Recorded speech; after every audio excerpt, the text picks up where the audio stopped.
Hi, my name is Piaget Brady, and I am the observer for Student OT.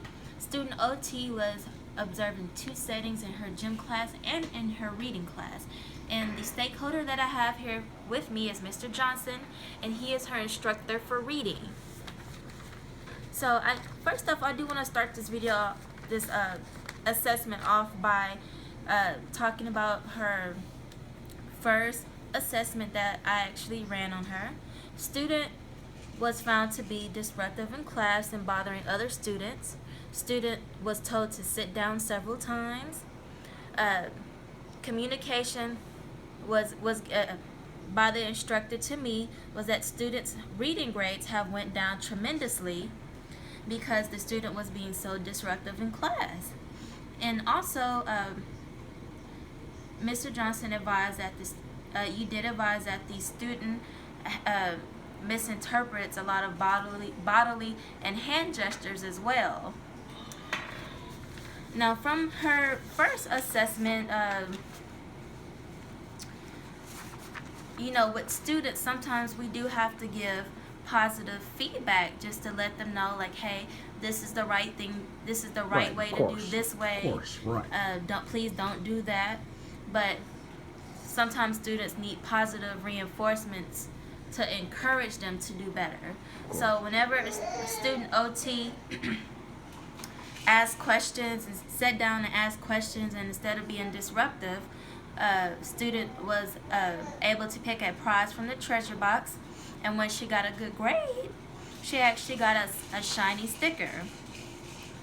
And to integrate social skills so that the student can actually learn from her mistakes, student was given hands-on activities to describe what their partner was doing, what their partner meant by this, and so on and so forth.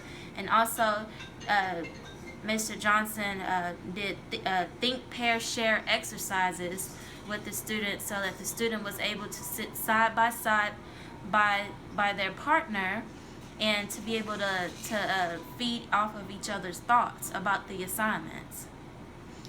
And Mr. Johnson, did you happen to have any other feedback, positive feedback, or was there any kind of other reinforcements that you were wanting to recommend to the parent? First of all, it's a pleasure being involved with this observation with the student. I did notice that preferential seating was a great tool to use with the student. Placing her in a seat where she was able to be more comfortable and interact in a more academic and student professional way without behavior and social skills being a hindrance to her. By allowing her to have preferential seating, it made it more enjoyable for her to be in class and to have better social skills and interacting skills. When we went to group work, she I had to redirect her a few times, but for the most part, by her having those, I bond with me. It's important that we allow my students, I had to bring my young child with me. That's okay.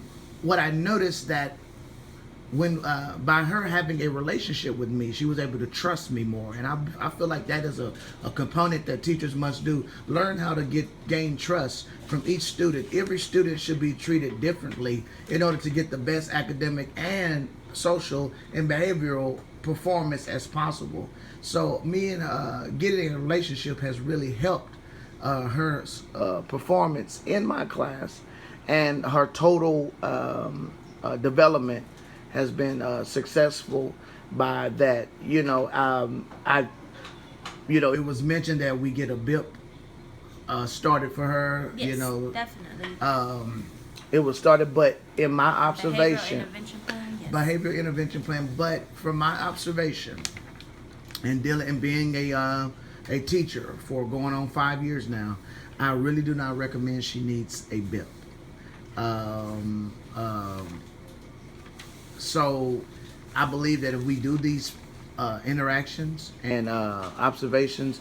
If we read all the data, put everything together, utilize what we have come up with, I believe that we can come with another solution that will help her. And do these observations, we can come up with a better solution that she can have a better interaction in her academia rather than getting a bip. I believe you have gathered some great data, and with my data and observations, I believe we can come up with an alternative plan rather than getting a bip on record.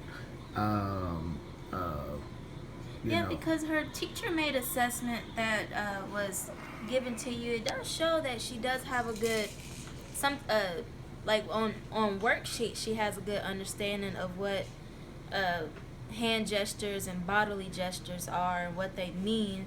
I think it's just more so along about like facial expressions and trying to determine someone's mood or what they think about a certain situation. And we've worked on that, how to harness your attitude, breathe.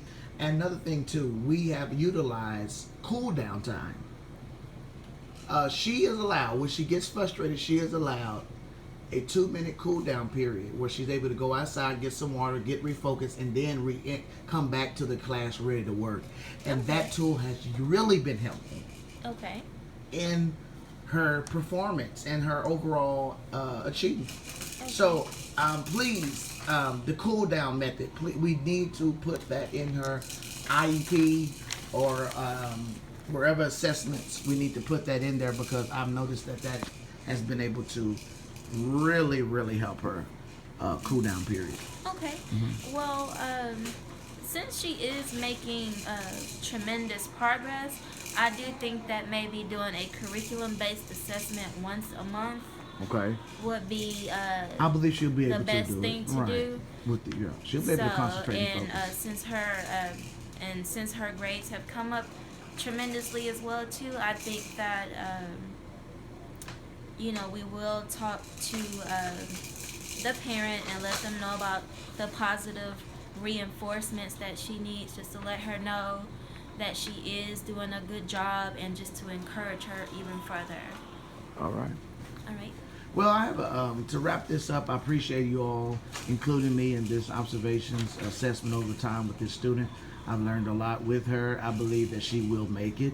I believe that all children need to be identified in their own specific way and dealt with, and put plans and goals and achievements to better that. This student has a great future. She's going to be great. I believe in the student. I believe that if we as teachers put ourselves together and and come together and try to help and build these students up, I believe the sky is the limit for them, and every child has greatness inside of them.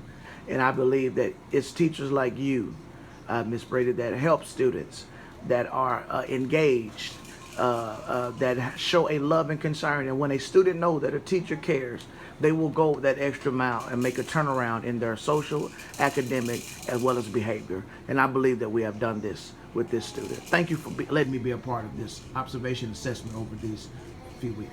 Not a problem. We'll be in touch. Thank you.